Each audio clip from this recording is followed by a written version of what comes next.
Greet you in the word, Assalamu alaikum, which means peace and blessings be upon you. And I mention both Jesus and Muhammad's names because they were both messengers of truth and reality. And today, you know what, I'm graced to be here with Brother Muhammad. I've been trying to get him on the show for 2 years. And I thank you, brother. Assalamu alaikum. Wa alaikum salam. All right. And I just want to please tell people something about yourself. Well, okay, let me say to you, Brother Raheem, it's very difficult for me to talk about Munir, and not that I have so much to talk about, but in which terms. The only thing I can do is try to be synonymous with the Honorable Elija Muhammed. Yes, people ask me what is my opinion. I have an opinion based on the root knowledge that he has given me. So my life has become one to defend and hopefully make people recognize him for who he is and not some ostracized person that he has become in our community. It saddens me that more of our young people are not aware of him for the greatness that he has produced. And I've been trying to figure out for the last 22 years why it's so difficult. Got some more stupid Muslims where I live at. I mean, where I worship at. But don't want to recognize the Honorable Elija Muhammad. And I always explain to them that if it was not for the Honorable Elija Muhammad, the majority of people in America, black people, would not know anything about Islam. Would you agree? Yeah, I agree with that. I don't like the term that you use when you have to refer to them as stupid Muslims. I know you don't mean that if you associate with them. Yes. Because when you have truth in your heart and you're serious, then you shouldn't be in an environment with people that you refer to as stupid or ill-informed, I would say. Yes, sir. Yeah. But let me say to those brothers and sisters, I don't know what planet they live on. Yes, sir. I'm not an Arab, and I'm not moved by Arabs. And I say that in this vein. We've been here for a long time. Yes, sir. They were ineffective in trying to resurrect us as a people. Yes, sir. Everybody knows that. They know it, and we know it. But what it shows about black people is how fragile we are. And anybody can come and lead us. We are so obsessed with trying to be recognized by someone. Yes, sir. So we have begun to acquiesce with the people have not shown you a lot of respect. We have done documentaries, we have talked to people from all over the world. Yes, sir. And those Muslims that we talk to recognize the Honorable Elija Muhammad. I've been in Egypt, Libya, Ghana, many parts of Africa, and wherever I've been in the world, yes, sir, somebody knew the Honorable Elija Muhammad. So they may not recognize him as being the messenger, but I don't see how they could recognize Moses or Jesus or Lot or Noah or any of those previous prophets if they can't see the value yes, of the Honorable Elija Muhammad, because quite frankly, they can't point to anything that those people that preceded the Honorable Elija Muhammad has done that he has not done as well. What was the brainchild of you starting Crow? What made you even think? First, I'm going to ask you, did you start out as a Christian? Not really. Let me say, I was from Alabama. Okay. I had no respect for the church. Okay. I went to church on revival day. Yes, sir. When they were coming to town and we were going to have what we thought was some new people. Yes, sir. And just as people go to church now, they go, many, and I'm not saying all, but many go to church because they're doctors or lawyers to get clients or to socialize for business purposes. Well, we went to church as a young boy growing up because the girls were going. The premise that I'm trying to get to is basically what led you to Islam. What light did you say that shined in Islam opposed to Christianity that led you in that direction? That's a beautiful, beautiful question. And I say this, and I hope people will understand. I'm from Birmingham, Alabama. Yes, sir.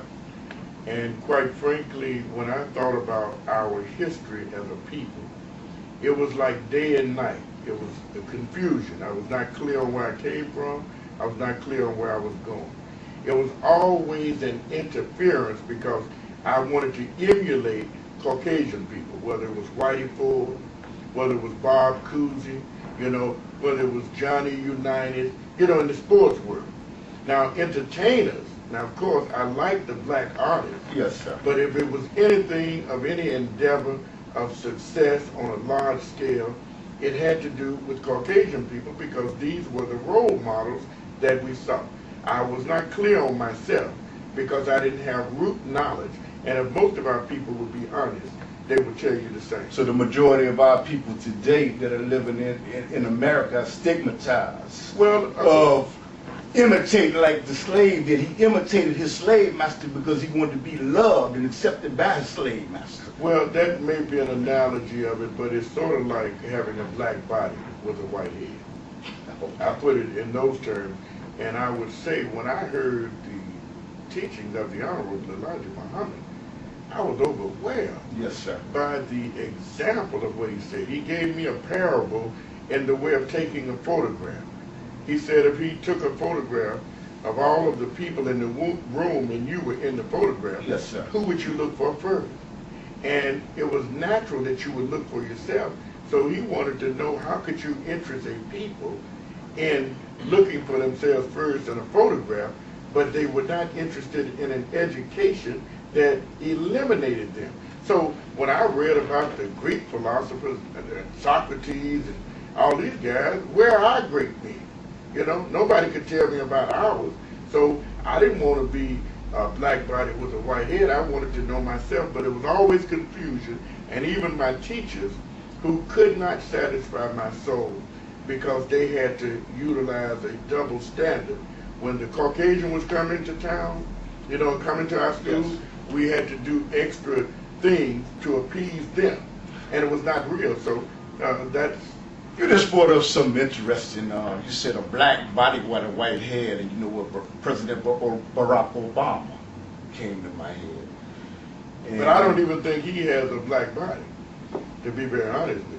Okay. And I say this, you shouldn't ask me these questions if you don't want to know. I want to know, yes, sir. Well, I happen to have met Barack Obama. Yes, sir.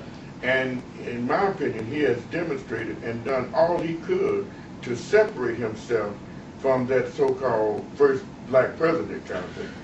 And speaking of President Obama, do you feel that he is controlled by forces? I'm using the Bilderbergs because I've seen you had Brother Tyrone Powers on. He talks about issues like, do you believe that President Barack Obama is controlled by forces outside of this community and not looking out for the best interests of his people? Well, use the Bilderbergs and the Trilateral Commission. Okay, well, let me say this. I know about the conspiracy theories. See, a conspiracy theory is when people plot and do things. This is a fact. Yes. The facts are these.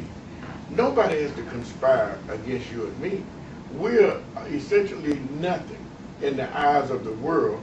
You cry and moan about other people's difficulties, but you don't cry and moan about yourself. You don't even give it a second thought of your history. That's why when we talk about Barack Obama, I'm not angry with him because I have met him, I have spoken to him, and he never gave the appearance that he was focused on the black community.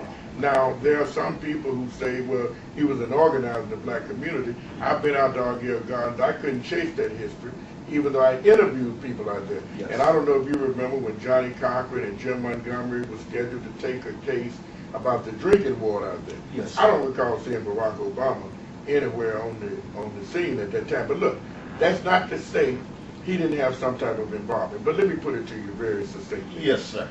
The Honorable Elija Muhammed has taught us the knowledge of ourselves. There's no ambiguity there. We're clear on who we are. Now, the president is not clear on who he is, but he's clear on who he'd like to be. Yes, sir. And according to what he said, that his father gave him two things. That was, he took him